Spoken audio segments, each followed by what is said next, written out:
Board directors and senior leaders are really bombarded these days with all kinds of information about cyber risk, and it's usually portrayed in such a way that it's a great concern. So where do you see the greatest cybersecurity threats in organizations today? And really, who would be the appropriate executive to take the lead on improving the management around this in most organizations? Yeah, and that couldn't be a more appropriate question right now, because just 6 months ago, the results of 6 months ago that came out that there were 29% increase in data breaches as of June of this year. That's phenomenal, because generally the industry was expecting, after all the attention being paid and investments, we would plateau. But what this result, the 29% increase, is telling us, it's actually gone up and maybe even accelerating, which is a problem in itself.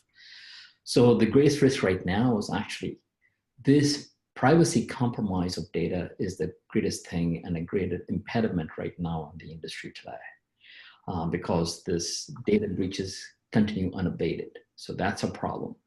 And establishing a governance model in any business is very important to safeguard a business unit with the help of a CSO as a point person to make sure that the security practices are very well ingrained in the organization itself.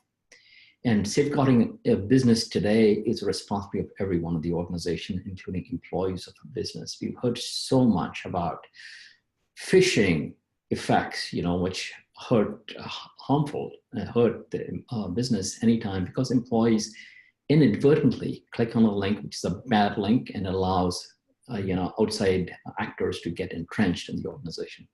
So security is everyone's business. It's very important to address that. Mm-hmm. And somebody's got to take the lead for it to make sure it gets done.